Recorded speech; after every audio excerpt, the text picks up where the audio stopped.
everyone, and welcome to the Philly Factor. My name is Paul Perrello, and I invite you in for what will be a very interesting half hour. You know, in the past, we have featured a few authors all talking about Philadelphia history, and I'm a big fan of Philadelphia history, not only because I'm born and bred here in Philadelphia, but I would go as far as to say that, Philadelphia could be the most historic city in the United States of America, considering what transpired here in 1776. So whenever an author or a book comes my way, sort of highlights the history of Philadelphia, I'm very anxious to have them on the program. And that is the case with my guest today. Jim Murphy is author of Real Philly History, Real Fast. And Jim, I want to thank you for being here on the program.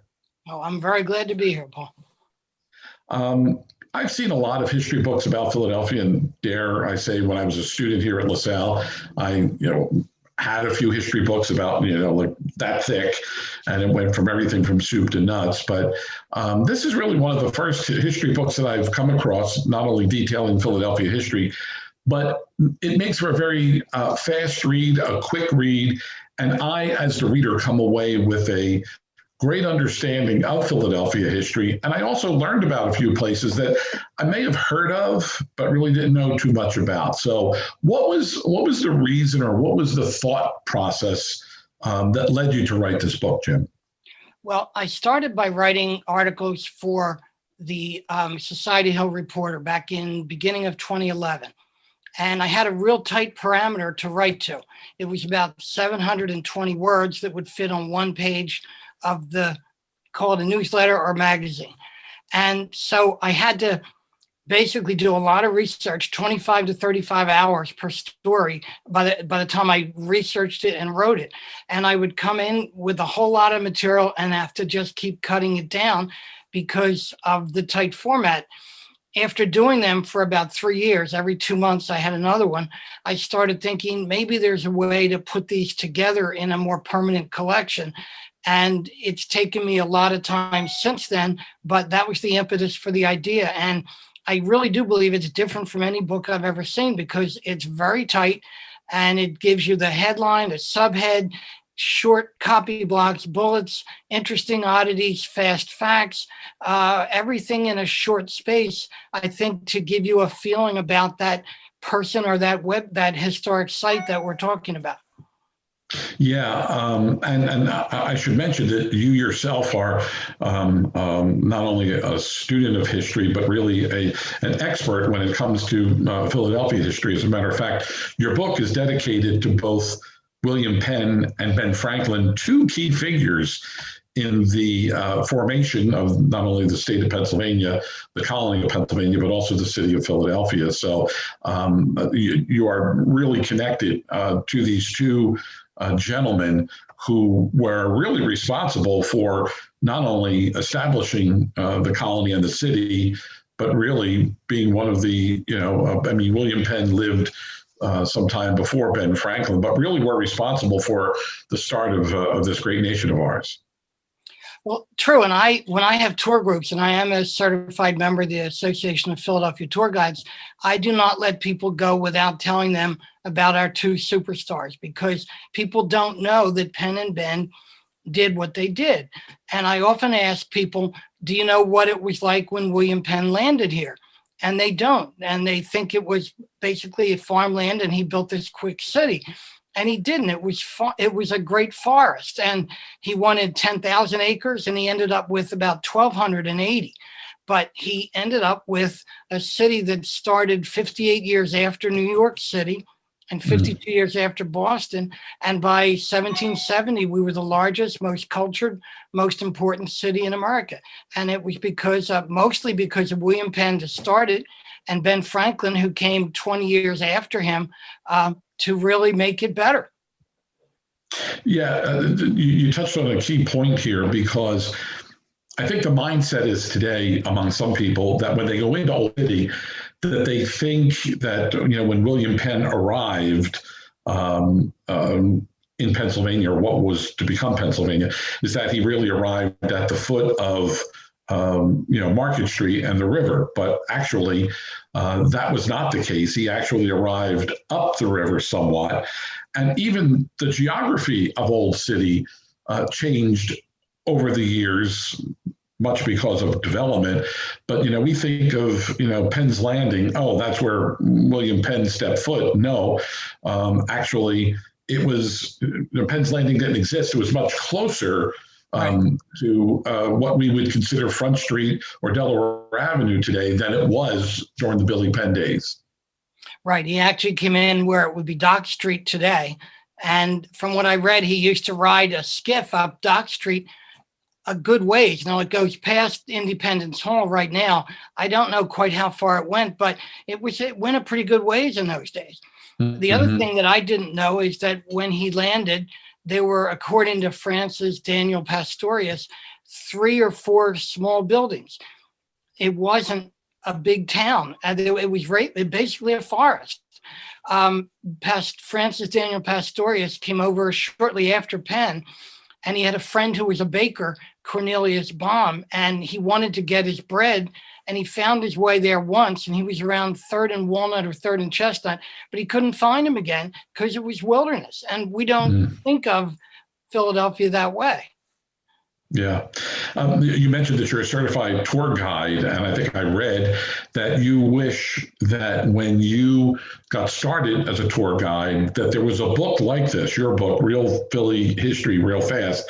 You said that you wish there was a book like this, a great resource, so that everybody's on the same page, because I know in the past there's been much argument about tour guides that maybe bend the truth a little bit, or they sort of alter the narrative, if you will, to make it, more appealing or feasible for whatever tour they may be conducting. So do you find that some of your colleagues that are out there are utilizing your book then as a resource, whether they're taking private tours or they're, taking larger tours through the city?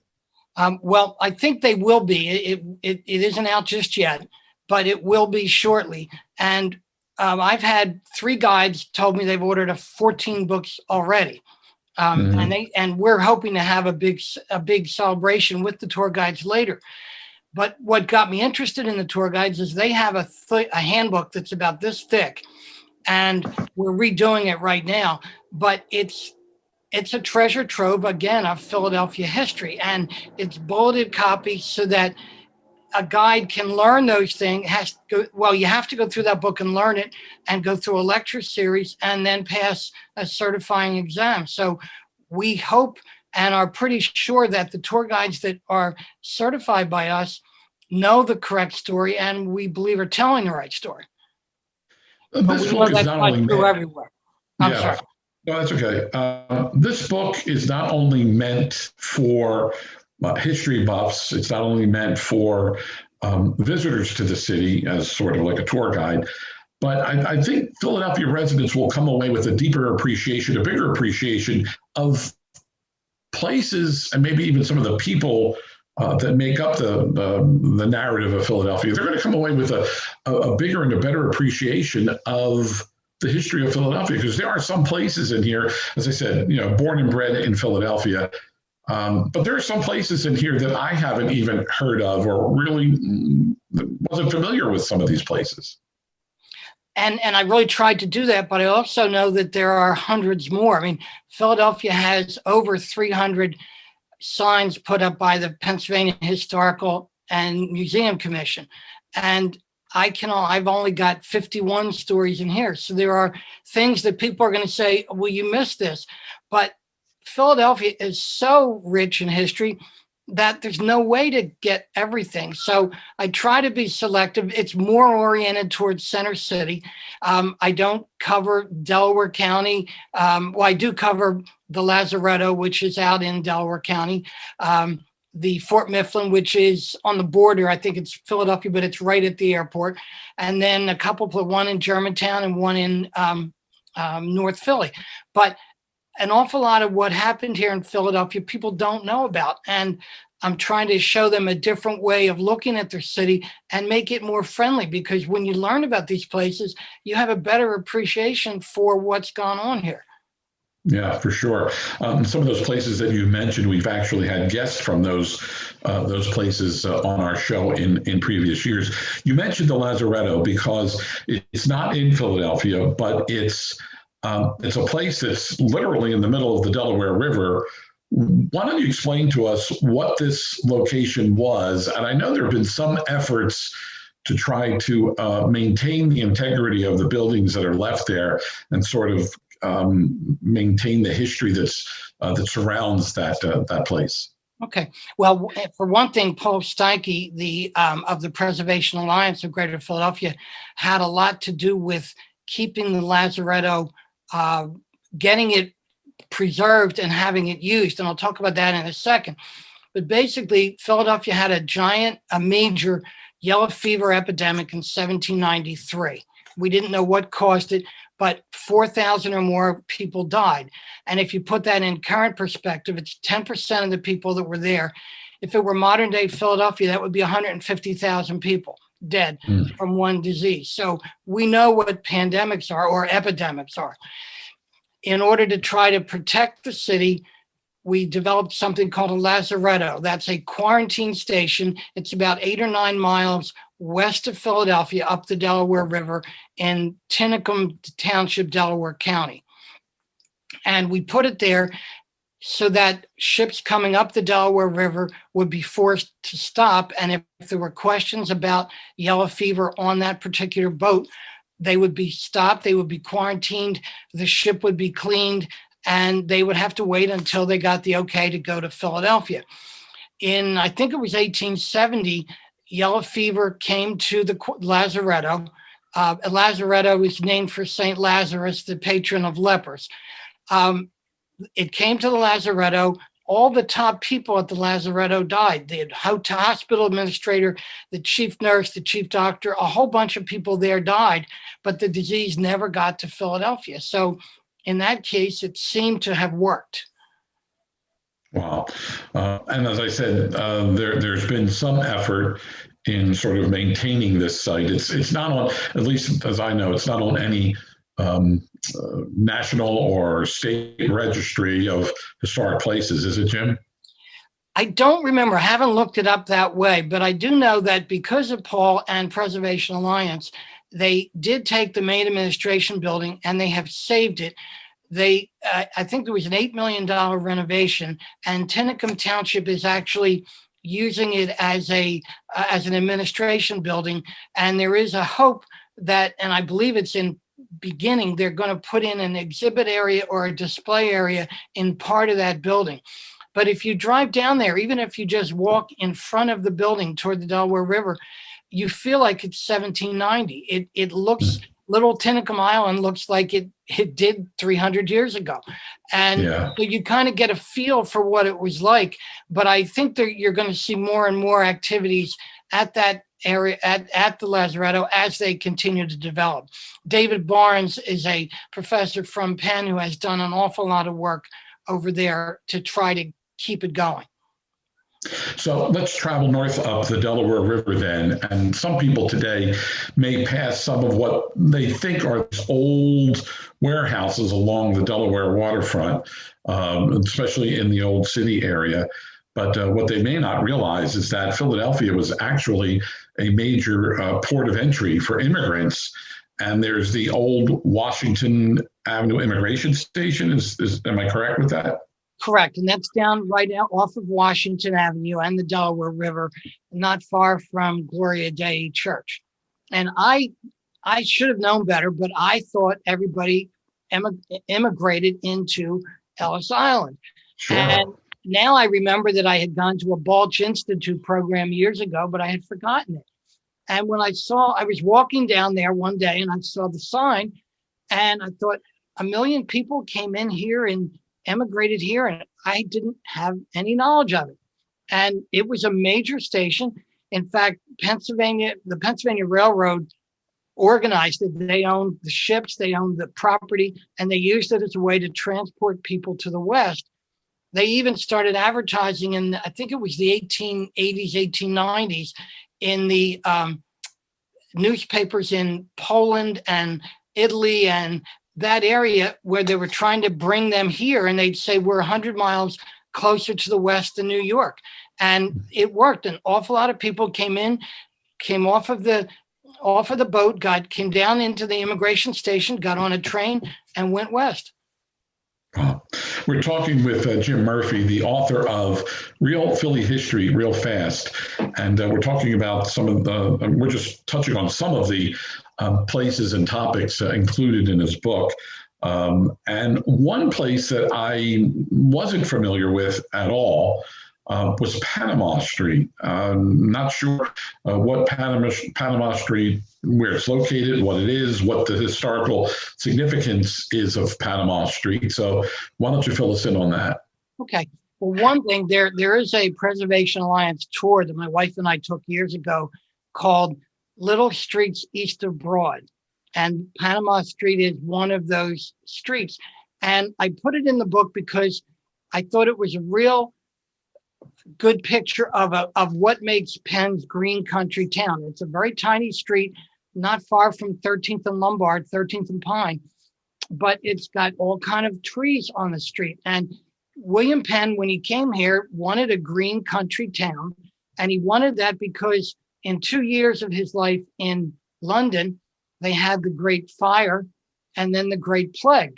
And the Great Fire destroyed it's Great Plague and then the Great Fire. I always get those turned around. The plague killed almost 100,000 people. And then the fire the following year destroyed most of the walled town of London. So Penn wanted a green country town, which meant he wanted wide streets, he wanted wide lots, and he wanted to try to keep the city safe from fire and disease. So when he came here, Market Street, which is now High Street, which became Market Street, the first Market Street in the US, and Broad Street were 100 feet wide. That's wider by far than anything in London at the time. And then he wanted acre and half acre lots, and he wanted people to have orchards and gardens, and he didn't want fire able to skip across these narrow streets, and he wanted there to be less disease because of space.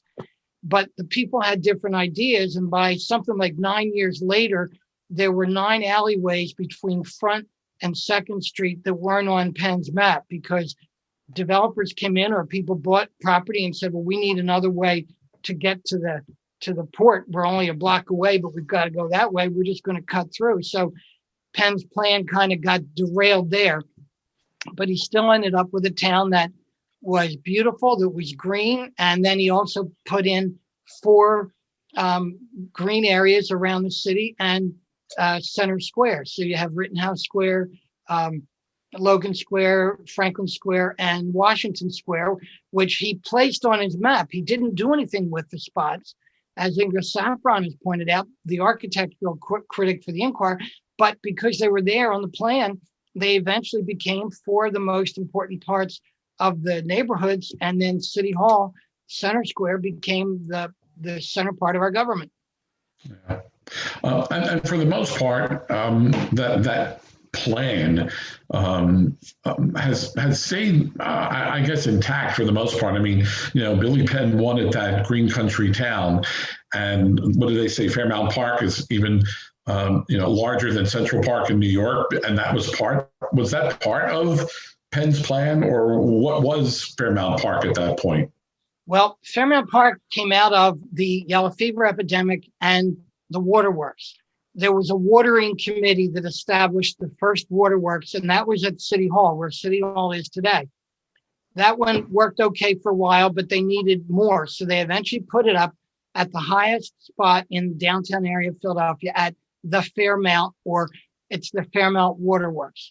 And the waterworks, what we built there was a 3 million gallon reservoir where the art museum sits today. But when we built it, we had this reservoir, and by gravity feed, we pumped the water up to a certain height, and by gravity, we fed the entire part of Penn's old town, which was Vine Street to what is now South Street, and then river to river.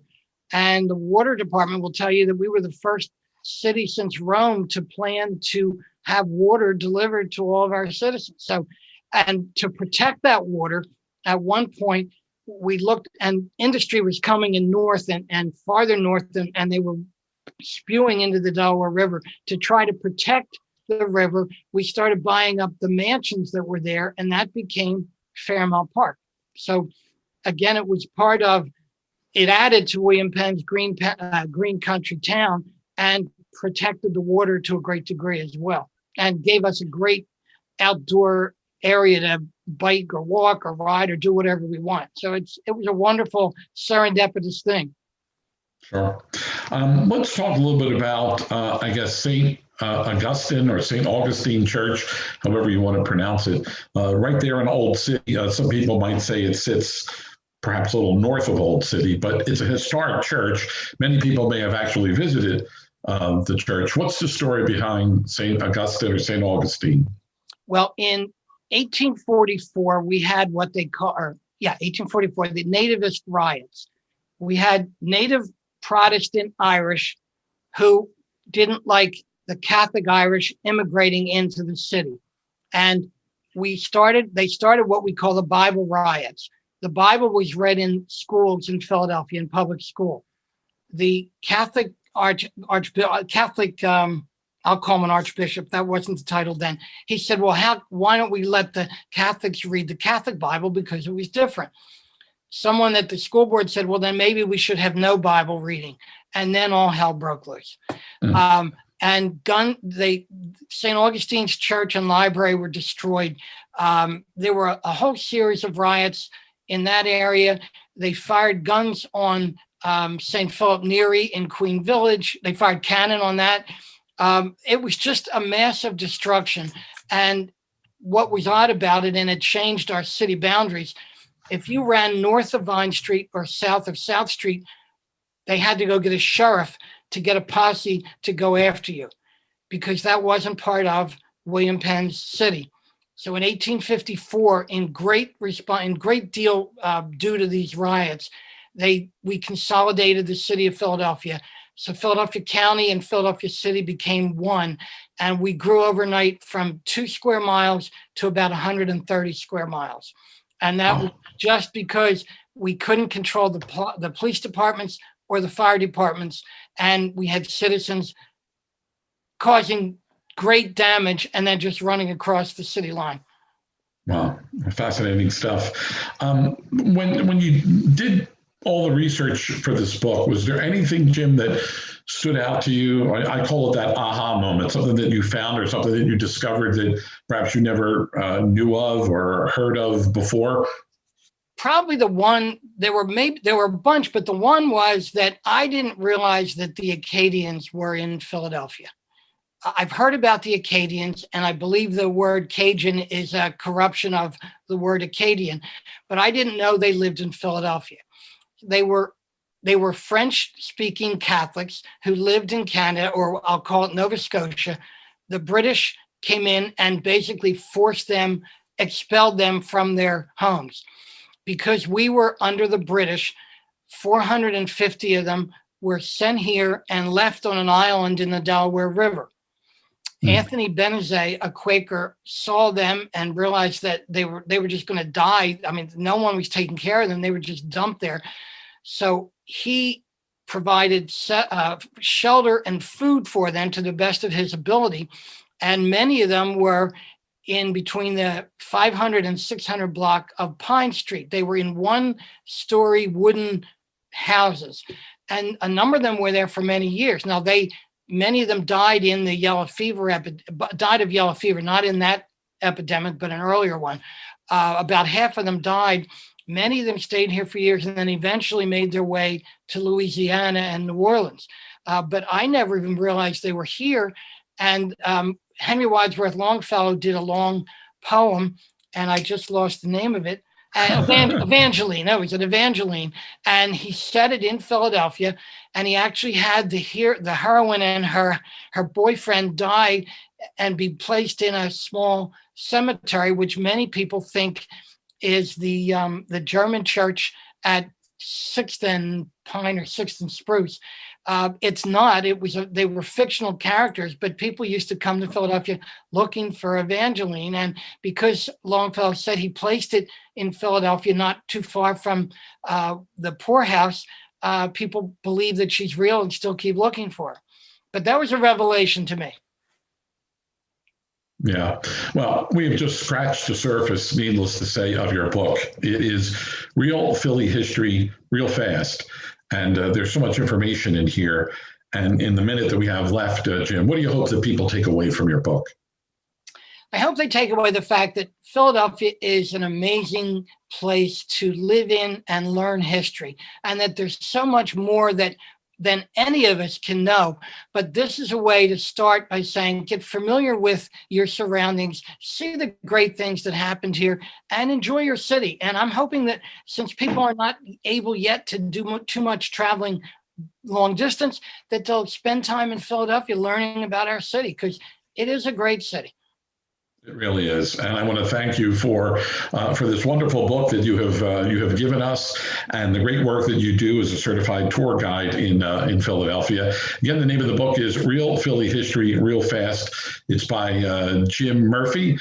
And Jim, I want to thank you so much. And I suspect that you just scratched the surface here. Might there be book 2, 3, 4, 5, maybe even 6 down the road? Yeah, at my age, that one took 11 years. I doubt it, but you never know. You never know. Well, Jim, thanks so much for being with us. And I look forward to seeing you again and talking to you again real soon. Thank you. All right. Thank you so much, ladies and gentlemen, for tuning in to another edition of the Philly Factor. My name's Paul Perrello. Have a great day.